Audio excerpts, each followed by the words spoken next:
بسم اللہ الرحمن الرحیم والصلاة والسلام علی خاتم النبیین۔ السلام علیکم ورحمۃ اللہ وبرکاتہ۔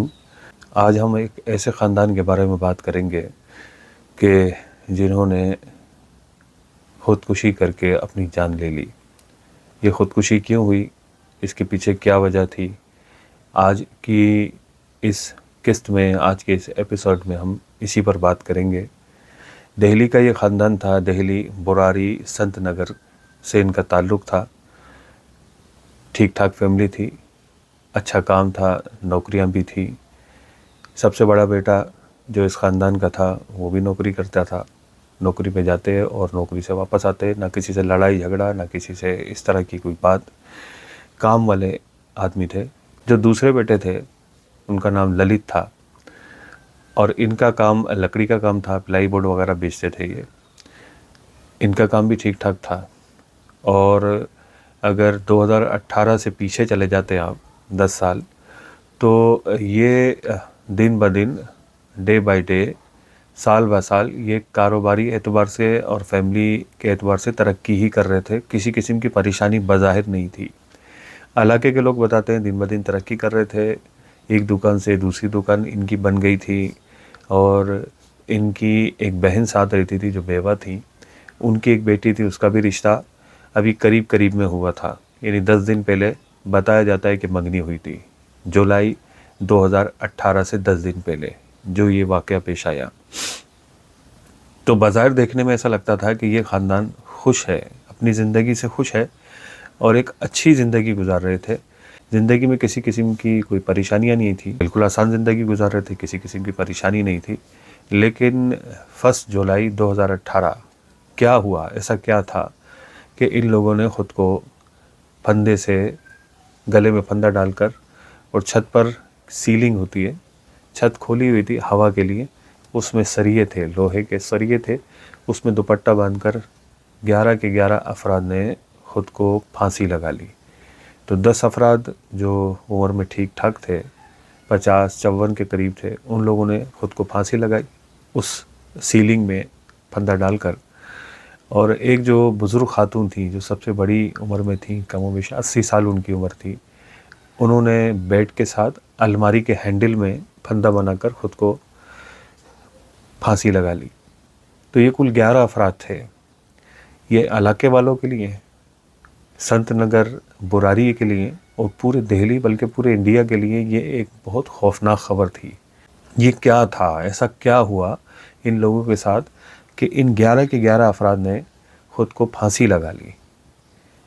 ایک پیچھے ایک کوئی موٹیو تو ہونا چاہیے کہ وجہ کیا تھی۔ کوئی تکلیف تھی، زندگی سے پریشان تھے، کوئی گھریلو مسئلہ تھا؟ کوئی ایسا مسئلہ نہیں تھا۔ بظاہر ایک کامیاب خاندان جو ہوتا ہے کہ کاروبار ہے، نوکریاں ہیں، دکان ہے، ایک دکان سے دوسری دکان ہے، مستقل ترقی کی طرف گامزن ہے، ترقی پر ترقی کرتے جا رہے ہیں، ایک گھر سے دوسرا گھر لینے کا پلان ہے، یہ ساری چیزیں چل رہی ہیں، سب کی نوکریاں ہیں، پڑھے لکھے ہیں، پڑھے لکھے بھی کوئی کم پڑھے لکھے نہیں ہیں۔ اس گھر کی ایک خاتون نے سوشولوجی میں ماسٹر کیا ہوا ہے، اور ایک خاتون نے کامرس میں ایم اے کیا ہوا ہے، اور یہ کامرس میں ایم اے کرنے والی خاتون جو تھی، یہ ایک ملٹی نیشنل کمپنی میں جاب بھی کر رہی تھی۔ تو نوکریاں ہیں، بظاہر پڑھے لکھے ہیں، مزید جو بچے ہیں دیگر وہ بھی پڑھ لے لکھ رہے ہیں، دہلی میں رہتے ہیں۔ دہلی کا جو پڑھے لکھے لوگوں کا جو سروے ہے، اس کے رپورٹ کے مطابق، جو 2011 کی رپورٹ مجھے میسر آئی، اس کے مطابق دہلی میں 80% افراد پڑھے لکھے ہیں، یعنی 80% سے بھی زیادہ پڑھے لکھے لوگوں کا یہ صوبہ ہے، اور وہاں سے ان کا تعلق ہے۔ یعنی یہ جو کام ہوا، یعنی خود کو پھندا لگانا، پھانسی لگا لینا، یہ ایک اپنے آپ میں ایک عجیب ہی خبر تھی کہ ایک پڑھا لکھا خاندان جو بظاہر ترقی کر رہا ہے، لیکن ایسا کیا ہوا کہ یہ 11 کے 11 افراد نے خود کو پھانسی لگا لی؟ تو پولیس نے اس حوالے سے انویسٹیگیشن کی، انہوں نے پورے گھر کی تلاشی لی، اور پورے گھر کی تلاشی میں ان کو کچھ ڈائریز ملی جس میں کچھ لکھا ہوا تھا۔ وہ ڈائریز ان لوگوں نے ضبط کی اور ان کو ایک ایک کر کے پڑھنا شروع کیا۔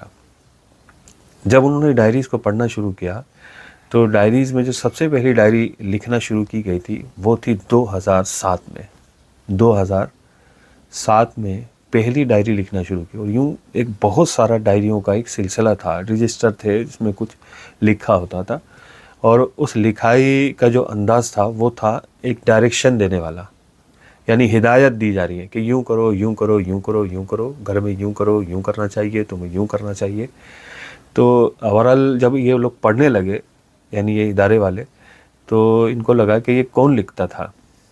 تو ان ڈائریز میں جو آخری دن کی جو ڈائری تھی, جس دن یہ واقعہ پیش آیا جس میں ان سب نے خود کو پھانسی لگائی, وہ جو آخری جو ڈائری تھی, اس ڈائری میں یہ ساری باتیں بھی لکھی ہوئی تھی کہ تم نے کس طرح خود کو پھانسی لگانی ہے. وہ ڈائری میں ساری ڈائریکشن لکھی ہوئی تھی.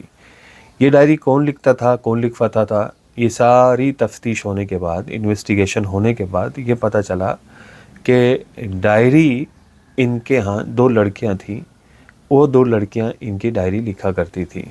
تو یہ لکھواتا کون تھا؟ یہ لکھواتے تھے ان کے فوت شدہ والد صاحب. 2007 میں جن کی ڈیتھ ہوئی تھی, بھوپال سنگھ, وہ لکھوایا کرتے تھے. اب آپ ذرا غور کیجئے گا, واقعہ ہے 2018 جولائی کا, ٹھیک ہے. جون 2030 کو یہ سب کے سب لوگ اپنے آپ کو پھانسی لگا لیتے, اور جب تلاشی لی جاتی ہے گھر کی تو وہاں سے کچھ ڈائریز برآمد ہوتی ہیں.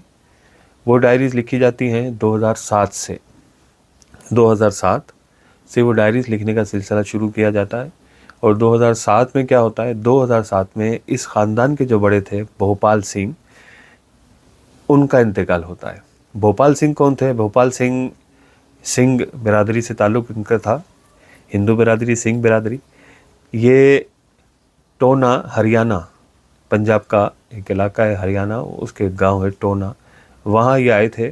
اور جو یہ خاتون تھی, 80 سالہ خاتون, جو پورا ایک خاندان لے کر یہاں سنت نگر براری میں تھیں, ان کے یہ شوہر تھے. واقعہ کچھ ان کا یہ تھا کہ بڑے محنتی آدمی تھے, اور یہ کام کے لیے یہ خاتون جو تھیں, جو پوری فیملی لے کر یہاں براری سنت نگر میں موجود تھی, ان کے والد صاحب کے پاس کام پر آئے. محنتی بہت تھے, کام میں کافی لگن تھی, دیانتدار, محنتی. تو انہوں نے جب ان کا یہ انداز دیکھا تو انہوں نے اپنی بیٹی کی شادی ان سے کر دی, بھوپال سنگھ سے. بھوپال سنگھ ایک مینیج قسم کے آدمی تھے, پورے خاندان کو سمیٹ کر لے کر چلنے والے تھے, ایک کا بڑا دھیان رکھتے تھے, حتیٰ کہ وہ ایک کی پڑھائی لکھائی اور کب شیف بنانا ہے, کیسے شیف بنانا ہے, یہ تک بھی ہدایت کرتے تھے. تو یہ بھوپال سنگھ 1990 میں دہلی آ گئے تھے, یہاں سنت نگر براری میں. تو یوں پورے گھر کو ایک سمیٹ کر چلتے تھے, ایک فرد کو یوں اپنے سمیٹ کر لے کر چلتے تھے, اور ایک کنٹرول ان کا تھا, ایک محبت بھرا کنٹرول تھا. یہ سب ان کی بات مانتے تھے. اور جب ان کا انتقال ہوا تو پورا خاندان گویا کہ ڈسٹرب ہو گیا تھا. تو جب پورا خاندان ڈسٹرب ہو گیا اور والد صاحب کا سایہ گھر پر نہیں رہا, ایک ڈائریکشن دینے والا کہ ہمیں کیا کرنا چاہیے, اب کیسے زندگی گزارنی چاہیے, کس کو کیا کرنا چاہیے, ہر ایک کی کیا ذمہ داری ہونی چاہیے, وہ موجود نہیں تھا. تو اب کون؟ تو ایک دن یہ سلسلہ شروع ہوا کہ والد صاحب, ان کے جو والد بھوپال سنگھ, وہ للت کی آواز میں بات کرنے لگے ان سب گھر والوں سے. تو ایک وقت ہوتا تھا, دن ہفتے میں 1-2 دن یہ ان کے والد بھوپال سنگھ آتے تھے. وہ کیسے آتے تھے؟ للت کی آواز بند ہو جاتی تھی اور بھوپال سنگھ للت کی زبان پر بات کرتے تھے. بھوپال سنگھ پورے گھر والوں کو جمع کر یہ ڈائریکشن دیتے تھے. تو 2007 سے یہ سلسلہ شروع ہوتا ہے, اور 2018 اس حادثے کے رات تک یہ سلسلہ جاری رہتا ہے. بھوپال سنگھ ہر ہفتے میں 1 دن, 2 دن, 3 دن, 4 دن بعد یہ آتے تھے, اور جانے سے پہلے بتا کر جاتے تھے کہ میں منگل کو یا بدھ کو آؤں گا, اور پورے گھر کو ڈائریکشن دیتے تھے اور مشورے دیتے تھے کہ ایسا کرنا ہے, ایسا کرنا ہے, ایسا کرنا ہے, میری بات مانو گے تو ترقی ہوگی. اور اتفاق ایسا ہوا, جیسے میں نے عرض کیا کہ 10 سال میں یہ لوگ ترقی کر رہے تھے, مستقل ترقی کرتے جا رہے تھے. تو ان کے مشورے کے مطابق ان کو ایسا لگنے لگا کہ یہ جو ہمارے ابا ہیں, یہ یہ آتے ہیں بھوپال سنگھ, اور یہ آ کے ہمیں ڈائریکشن دے رہے ہیں, اور ان کی ڈائریکشن دینے کی وجہ سے یہ ہم دن بدن ترقی کرتے جا رہے ہیں. ایک دکان سے دوسری دکان ہو گئی, لڑکی کی نوکری ہو گئی, یہ سارے سلسلے یوں ایک سیکوینس میں چلنے لگے. اور ان کو یہ منع بھی کرتے تھے کہ باہر کسی سے یہ بات نہیں کرنی کہ میں آتا ہوں. تو یہ پورا پڑھا لکھا خاندان, یعنی تھرڈ جنریشن, ایک دادی ہے, دادی کے بعد ان کے بچے ہیں, بچوں کے بعد پھر وہ پوتے ہیں جو پڑھے لکھے ہیں, دہلی میں رہتے ہیں. یہ سارے مناظر 2007 سے دیکھ رہے ہیں, اور 2007 سے دیکھنے کے باوجود ان میں کسی میں بھی اعتراض نہیں ہوتا ہے کہ یہ کیا تماشا ہے. ایک شخص جس کو 2007 میں یہ اپنے ہی ہاتھوں سے ان کو, جیسے ہندو مذہب میں ہے کہ یہ جلاتے ہیں, اپنے ہی ہاتھوں سے ان کی چتا کو آگ لگا کے آئے, تو وہ شخص واپس کیسے آ سکتا ہے؟ ان کے دماغ میں یہ بات نہیں آئی. کیونکہ ان کے مذہب میں, جیسے ہندو مذہب میں, یہ بات بھی ہے کہ ایک شخص مر کر دوبارہ آ سکتا ہے, اس کا دوسرا جنم ہو سکتا ہے.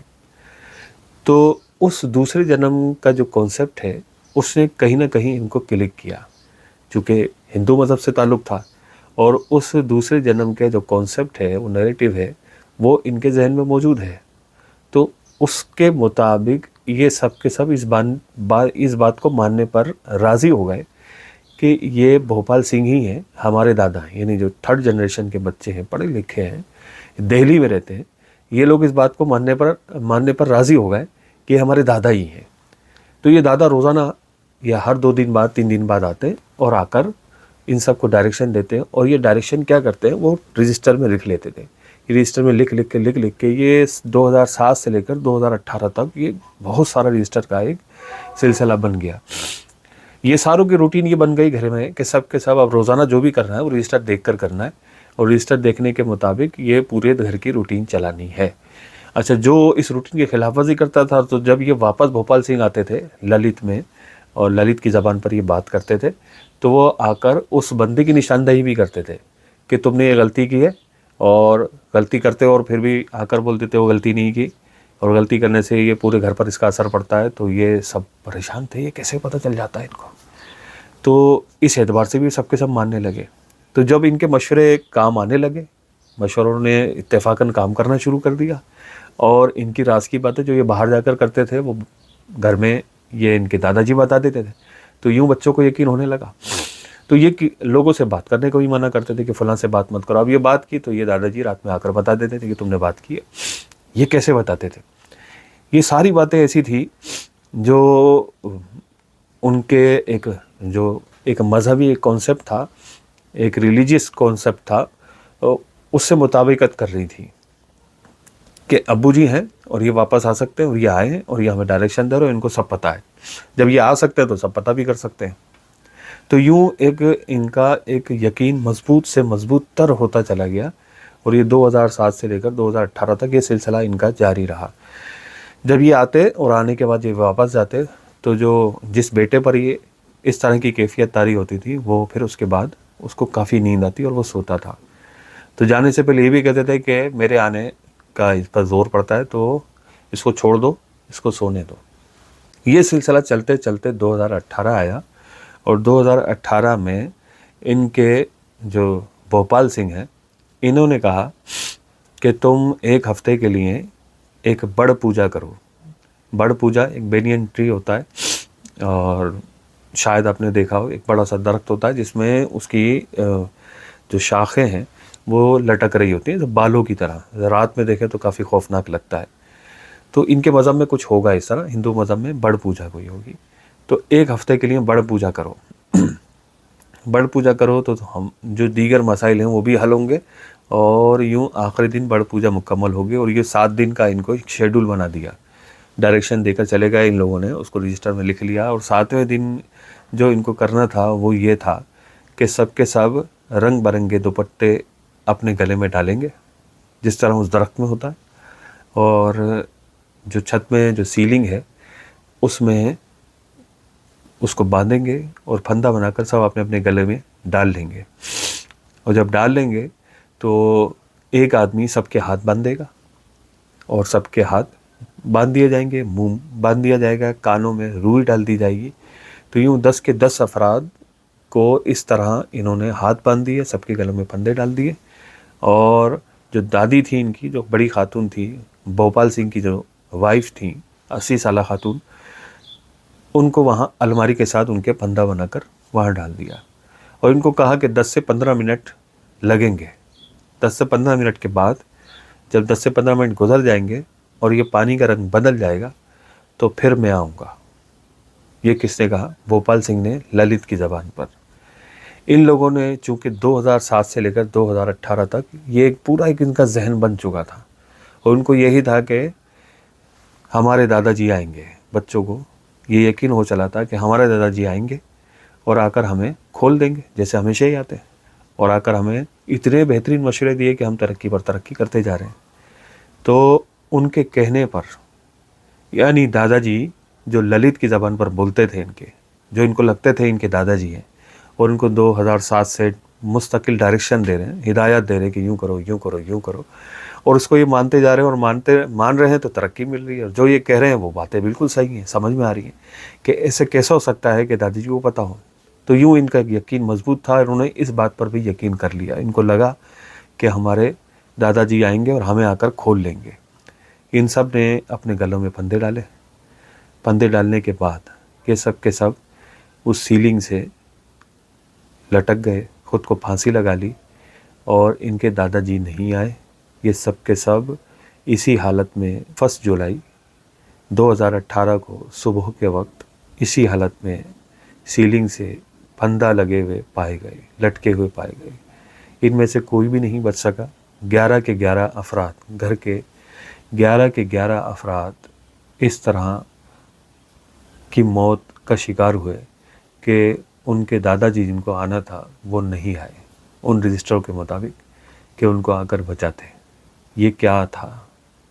یہ واقعہ کیا تھا؟ اس میں کیا راز تھا کہ 11 کے 11 افراد نے اس قدر اس بات کو مانا اور اس بات پر یقین کر لیا کہ ہم خود کو پھانسی لگا لیں تو ہمارے دادا جی آ کر، یعنی 3rd جنریشن کے بچے یہ سوچتے ہیں کہ دادا جی آ کر ہمیں بچا لیں گے، یا ان کا بیٹا للت یا دوسرا بیٹا، اس نے یہ یقین کر لیا کہ ہمارے والد صاحب آئیں گے اور ہمیں بچا لیں گے۔ وہ بڑی بھی جو 80 سالہ خاتون تھی، انہوں نے بھی یقین کر لیا کہ میرے شوہر آئیں گے اور ہم سب کو بچا لیں گے۔ ان لوگوں نے اتنا بڑا چانس لیا۔ ایسا کیا تھا اس کے پیچھے؟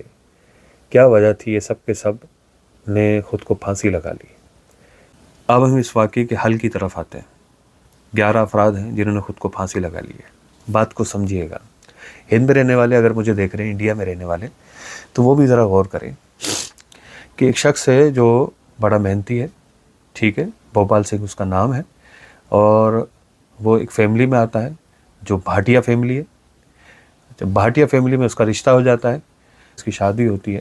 بچوں کی ترقی کے لیے یہ بھوپال سنگھ 1990 میں دہلی آ جاتا ہے۔ بات پوری سمجھیے گا۔ بچوں کی ترقی کے لیے یہ بھوپال سنگھ اپنے علاقے ٹونا سے، ہریانہ ٹونا سے، یہ دہلی آ جاتا ہے، سنت نگر میں آ کے آباد ہو جاتا ہے۔ یہاں محنت کرتا ہے، مزدوری کرتا ہے، بچوں کو پڑھاتا ہے، لکھاتا ہے، بچے ترقی کرتے ہیں۔ بچے ترقی کرتے کرتے اس مقام پر پہنچ جاتے ہیں کہ بچیوں کی نوکری ہو جاتی ہے، لڑکوں کے کاروبار ہو جاتے ہیں، ایک اچھا خاندان گزار رہا ہوتا ہے، اچھی زندگی گزار رہا ہے۔ لیکن 2007 میں بھوپال سنگھ مرنے کے بعد دوبارہ آتے ہیں، اور دوبارہ آنے کے بعد یہی بھوپال سنگھ اپنے سارے خاندان کو کہتے ہیں کہ تم پھانسی لگا لو۔ کیا کہتے ہیں؟ آپ کا کیا ذہن کام کرتا ہے کہ ایک باپ جو پورے خاندان کو ایسے سمیٹ کر چلتا ہو، ساری زندگی سمیٹ کر لے کر چلا ہو، اور ایک ایک فرد کو، ایک ایک گھر کے فرد کو وہ سمجھاتا ہو، اس کی زندگی گزارنے کے سلیقے اس کو بتاتا ہو، وہ 2018 میں آ کر، یعنی 2007 سے لے کر 2018 تک یوں ان کا ایک ذہن بنا کر بالآخر ان کو پھانسی لگانے کا کہے گا۔ یہ بات آپ کی سمجھ میں آتی ہے؟ یعنی تم پھانسی لگا لو اور میں آگے تمہیں بچا لوں گا، اور سب کے سب پھانسی لگا لیتے ہیں، لیکن بھوپال سنگھ واپس نہیں آتے۔ یہ بات آپ کی سمجھ میں آ رہی ہے؟ تو پھر یہ 2007 سے اس پورے خاندان کو ڈائریکشن کون دے رہا تھا 2018 تک؟ تھا کون؟ یہ کوئی اور نہیں، ایک جن تھا جو 2007 سے اس پورے خاندان کو بیوقوف بنا رہا تھا، پورے خاندان کو 2007 سے۔ جنات کی عمر بہت زیادہ ہوتی ہے، سینکڑوں سال ان کی عمر ہوتی ہے، یعنی اگر آپ ہیں تو آپ کے والد، آپ کے ابا، آپ کے والد، آپ کے ڈیڈی، ان کے والد یعنی آپ کے دادا گرینڈ فادر، ان کے والد گرینڈ گرینڈ فادر، ان سب کو دیکھا ہوا اس نے، یہ کیا کرتے تھے، ان کی کیا عادات تھی، یہ کیا بولتے تھے، کیسے کھانستے تھے، کیسے ہنستے تھے، ان کو کیا پسند تھا کیا ناپسند تھا، یہ ساری باتیں ان کو معلوم ہوتی ہیں، تو یہ ساری باتیں جانتے ہیں۔ ٹھیک ہے، ایک بات۔ دوسری بات یہ کہ ہر انسان کے ساتھ، اس کے ساتھ، ہر انسان کے ساتھ ایک ہمزاد ہوتا ہے، ہمزاد۔ ٹھیک ہے، ہمزاد بھی کہتے ہیں اس کو، بعض نے اس کو وسواس بھی لکھا ہے، وسواس یہ بھی لکھا ہے۔ یہ بحیثیت مسلمان اسلامی تعلیمات کے مطابق میں آپ کو بتا رہا ہوں، یہ انڈیا والوں کے لیے بھی فائدہ مند ہوگی یہ بات۔ تو ہر انسان کے ساتھ ایک شیطان پیدا ہوتا ہے جو اس کو مستقل برائی کا حکم دیتا ہے، ہر وقت برائی کا حکم دے گا، کبھی بھلائی کا حکم نہیں دے گا۔ یہ نرا کافر ہوتا ہے، پکا کافر ہوتا ہے، یہ مسلمان ہو ہی نہیں سکتا، ناممکن ہے۔ صرف ایک کہ نبی کریم صلی اللہ علیہ وسلم کے ساتھ بھی ہمزاد تھا، لیکن اللہ پاک نے مدد فرمائی اور وہ نبی کریم صلی اللہ علیہ وسلم پر ایمان لے آیا۔ اس ہمزاد کے علاوہ دنیا کے سارے ہمزاد، یعنی میرے ساتھ ہے، آپ کے ساتھ ہے، جتنے بھی لوگ دیکھ رہے ہیں اس ویڈیو کو، ان کے ساتھ ہے ہمزاد، وہ مستقل برائی کا ہی حکم دیتا ہے، یہ نکلتا نہیں ہے کہیں نکل کر بھاگ جائے، ایسا نہیں ہے، یہ آپ کے ساتھ رہتا ہے۔ اس کو آپ کے پیدائش سے لے کر یہ جو آپ کی ابھی جو عمر ہے آپ کی، یہ سارا ڈیٹا اس کے پاس موجود ہے۔ آپ کیا کرتے ہیں، آپ کیا کھاتے ہیں، آپ کیسے سوتے ہیں، آپ کیسے اٹھتے ہیں، آپ کیا بولتے ہیں، آپ کیا کھاتے ہیں، آپ دوستوں میں جا کر کیا باتیں کرتے ہیں، آپ گھر میں کیا باتیں کرتے ہیں، یہ ساری باتیں اس کو معلوم ہیں۔ آپ کب بیمار ہوئے تھے، بہت زیادہ آپ بیمار ہو گئے تھے، آپ کا کب حادثہ ہوا تھا، وہ تاریخ کیا تھی جب آپ کا حادثہ ہوا تھا، اس وقت آپ کیا بول رہے تھے، یہ ساری باتیں یہ ریکارڈ کر رہا ہوتا ہے، یہ سب باتیں اس کو یاد ہوتی ہیں۔ ٹھیک ہے، جب سامنے کوئی شیطان، کوئی جن آتا ہے، اور وہ جن جب اس ہمزاد سے ملتا ہے، دونوں ملتے ہیں، تو یہ جن اس ہمزاد سے پوچھ لیتا ہے، ہاں بتاؤ مجھے، تو یہ دونوں آپس میں ڈیٹا ٹرانسفر کرتے ہیں، ایک دوسرے کو معلومات ٹرانسفر کرتے ہیں اور ایک دوسرے سے پوچھتے ہیں، ہاں تم بتاؤ، یہ ساری باتیں اس کو بتا دیتا ہے، اور یہ ساری باتیں اتنی سی دیر میں جان کر یہ سامنے والے کو کہہ دیتا ہے کہ تم نے دن میں یہ کیا تھا، تم نے شام میں یہ کیا، تم نے رات میں یہ کیا، اور سننے والا یہ پریشان ہو جاتا ہے کہ یہ کیسے ہو سکتا ہے، یہ تو کسی کو نہیں پتا تھا، تو مجھے ہی پتا تھا۔ تو یہ تمہیں بھی پتا تھا، تمہارے ہمزاد کو بھی پتا تھا، جب تمہارے ہمزاد کو پتا تھا تو تمہارے ہمزاد سے یہ جو سامنے جن بیٹھا ہوا ہے، اس نے جان لیا کہ تم نے دن میں کیا کیا، اور تم نے فلاں وقت کیا کیا، تم نے فلاں وقت کیا بولا، یہ ساری باتیں اس نے شیطان کو بتا دی، تمہارے ہمزاد نے، اور شیطان نے تمہیں بتائی تو تمہیں لگا کہ یہ تو ایسی بات تھی جو کسی کو پتا نہیں تھی، اس کو کیسے پتا چل گئی؟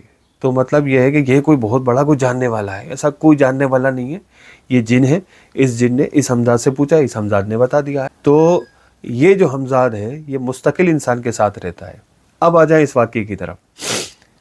ان سب کے ہمزاد سے اس نے کنیکشن بنایا، جو بھوپال سنگھ کا جن، بھوپال سنگھ کے نام سے للت پر جن آتا تھا، اس نے ان سب سے کنیکشن بنایا سارے ہمزاد سے، اور سارے ہمزاد کی معلومات اکٹھی کی، اور سب کو یوں ڈائریکشن دینے لگا کہ تم نے یہ کرنا ہے، تم نے یہ کرنا ہے، تم نے یہ کرنا ہے، تم یہ کرتے ہو، تمہیں یہ نہیں کرنا چاہیے تھا، تم نے یہ بولا، تمہیں منع کیا تھا فلاں سے بات مت کرنا، تم فلاں سے بات کرتے ہو، یہ سارے راز وہ جن آ کر ان کو بتاتا رہا کہ تم نے ایسے کرنا ہے، تم نے ایسے کرنا ہے، تم نے ایسے کرنا ہے۔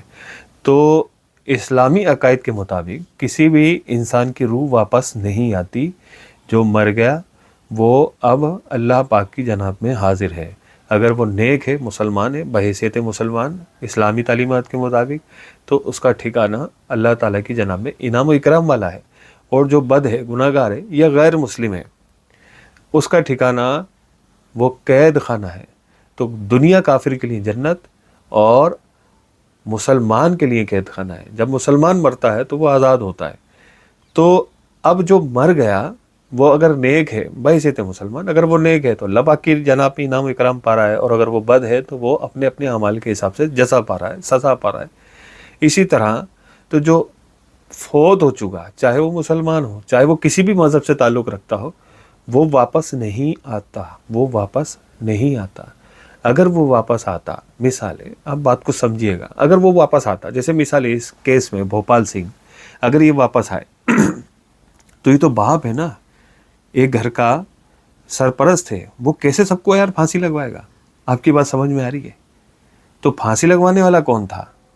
تو باپ تو نہیں ہو سکتا وہ، تو پھر یہ بولتا کون تھا زبان پر؟ ارے بھائی وہ جن تھا، وہ جن ہی تھا، وہ جن ہی تھا جو 2007 سے اس پورے خاندان کو اس نے بیوقوف بنایا ہوا تھا، اور سب کو منع کرتا تھا کہ باہر مت بولنا، باہر بولو گے تو باہر، چونکہ جیسے میں نے کہا کہ دہلی ہے، پڑھے لکھے لوگ ہیں، تو ان کو لگے گا کہ شاید سائیکو ہے، کوئی سائیکولوجیکل مسئلہ ہے، یہ ڈاکٹر کو دکھانا چاہیے، لیکن یہ ڈاکٹر کو کبھی نہیں دکھاتے۔ کیوں؟ کیونکہ ان کے بظاہر ترقیاتی کام شروع ہو چکے تھے، ان کو یقین ہو چکا تھا، ایک مذہبی اعتبار سے بھی ایک کانسیپٹ تھا، اور دنیاوی اعتبار سے دیکھیں تو ابا جان کے مشورے جو تھے وہ کام کر رہے تھے بظاہر، جو وہ شیطان ان کو دے رہا تھا، جن ان کو دے رہا تھا۔ تو یہ ایک سلسلہ ان کا چل پڑا تھا، جب وہ چل پڑا تھا وہ باہر کسی کو نہیں بتاتے تھے، اور ایک مذہبی ایک سوچ تھی، ایک کانسیپٹ تھا، اس کے مطابقت بھی اس مسئلے کے ساتھ ہو رہی تھی کہ ایک شخص جاتا ہے وہ 7 بار واپس آ سکتا ہے دنیا میں، 7 جنم لے سکتا ہے، جس کو پنرجنم کہتے ہیں۔ تو ایک کانسیپٹ وہ بھی کہیں کہیں ٹریگر کر رہا تھا۔ تو یہ ساری باتیں مکس ملا کر یہ 2007 سے لے کر 2018 تک یہ سلسلہ چلتا رہا، اور ان لوگوں کو اس بات کا یقین ہو چکا کہ یہ آنے والے ہمارے والد ہیں، اور ان کے والد کے نام پر آنے والا یہ جن ان کے ساتھ کھیل کر گیا، اور اس پورے خاندان کو پھانسی لگا گیا، سب کا یہ ذہن بنا دیا، اور جب سب پھانسی پہ جھول گئے تو یہ وہاں سے فرار ہو گیا، اور اپنے پیچھے دہشت، وحشت، اور پورے علاقے میں ویرانی چھوڑ گیا۔ رہنے والے بتاتے ہیں 1 سال تک تو دکانیں ہماری بند رہی، اور کوئی لوگ یہاں نہیں آتے تھے، ایک عجیب ہی سناٹا، عجیب ہی وحشت پھیل گئی، اور ہفتوں مہینوں اس کیس کی یوں سمجھ لیے شہرت رہی۔ یعنی کرائم رپورٹر ہوں، چاہے پرنٹ میڈیا کے ہوں، الیکٹرانک میڈیا کے ہوں، یہ بھی اس حوالے سے بڑے ڈسٹرب رہے کہ یہ کیا تھا۔ پولیس کے ادارے کے لوگ ہوں، وہ بھی یہ فیصلہ نہیں کر پائے کہ یہ کیا تھا۔ قتل تھا، قتل کے کوئی نشانات نہیں تھے کہ قتل اگر ہوتا تو بہت سارے لوگ یہاں آتے، یعنی گھر کے اگر 11 افراد ہیں تو ان کو پکڑنے کے لیے کم سے کم 22 افراد تو ہوں۔ جب 22 افراد ایک گھر کے اندر ہوں گے، 22 اور 11 33 افراد، تو کچھ نہ کچھ تو موومنٹ ہوگی، کچھ تو نظر آئے گا۔ ایسا کچھ بھی نہیں تھا۔ CCTV کیمرے سے پتہ چلا کہ یہ لوگ خود جن اسٹول پہ کھڑے ہو کر انہوں نے پندہ لگایا، وہ اسٹول بھی خود خرید کے لائے، جن تاروں سے انہوں نے بچوں کے ہاتھ باندھے وہ تار بھی یہ خود ہی لے کر آئے، ڈوریاں، تار، اسٹول، یہ سب کے سب یہ خود لے کر آئے۔ گھر میں کوئی نہیں آیا اس رات، یہی لوگ تھے، انہی لوگوں نے یہ سارا کا سارا سلسلہ کیا۔ جیسے میں نے کہا کہ ان کے والد نے ان کو کہا، جو جن تھا اس نے، جن نے آ کر ان کو کہا کہ 7 دن تک بڑ پوجا کرنی ہے، بینین ٹری جس کو کہتے ہیں، اور 7 دن تک 7ویں دن سب نے اس طرح خود کو پندہ لگا کر چھت میں لٹک جانا ہے۔ 10 سے 15 منٹ لگیں گے، پانی کا ایک کٹورا اپنے درمیان میں رکھنا، کٹورے کا رنگ بدلے گا اور میں آؤں گا۔ اور دادا ان کے نہیں آئے، اور وہ اس کو آنا بھی نہیں تھا۔ کیوں؟ کیونکہ اس کا جو مین مقصد تھا وہ ان سب کا قتل تھا، اس پورے خاندان کو مارنے کا اس کا ارادہ تھا۔ اس نے اپنا کام کر دیا۔ وہ ان کے والد کبھی نہیں تھے جو ان کو اپنے والد مان کر بیچارے یہ لوگ 11 کے 11 افراد 2007 سے بیوقوف بنتے رہے۔ تو یہ جنات کا کیا ہوا ایسا معاملہ ہے جو 2018 سے لے کر 2023 تک ان سے حل نہیں ہو سکا۔ کیوں حل ہوتا؟ کہ اگر قانون کی اصطلاح میں دیکھا جائے تو قانون کی اصطلاح میں اس طرح جنات کا کوئی تصور مانا ہی نہیں جاتا۔ کیس کس پر ڈالیں گے؟ کون ہے قاتل؟ اور اگر ڈاکٹری اعتبار سے دیکھا جائے، سائنسی اعتبار سے دیکھا جائے تو یہ جنات کا وجود نہیں مانتے۔ جنات کا وجود مانیں گے تو جاہل کہلائیں گے۔ مذہبی اعتبار سے دیکھا جائے، ہندو مذہب کے اعتبار سے دیکھا جائے تو ان کے یہاں یہ کانسیپٹ پایا تو جاتا ہے کہ ایک شخص مر کر دوبارہ آ سکتا ہے، 7 جنم لے سکتا ہے، مختلف روپ میں آ سکتا ہے۔ تو مذہبی اعتبار سے تو کہیں نہ کہیں یہ بات موجود تھی ذہنوں میں۔ تو جن نے ان کے اس مذہبی کانسیپٹ، اس مذہبی خیال، مذہبی نیریٹو کا فائدہ اٹھایا، اور فائدہ اٹھا کر 2007 سے ان کے ساتھ لگا رہا۔ 2007 سے، غور کریں، 2007 سے لے کر 2018 تک ان کو مستقل بیوقوف بناتا رہا، اور یہ 2007 سے لے کر 2018 تک اس کی ڈائریکشن کو رجسٹر میں لکھتے رہے۔ 2018 میں آ کر ان سب کو کہا کہ تم سب پھانسی لگا لو، میں آ کے تمہیں بچا لوں گا۔ اور بالآخر کیا ہوا کہ ان سب نے پھانسی لگائی، لیکن وہ واپس نہیں آیا، اور یہ سب کے سب صبح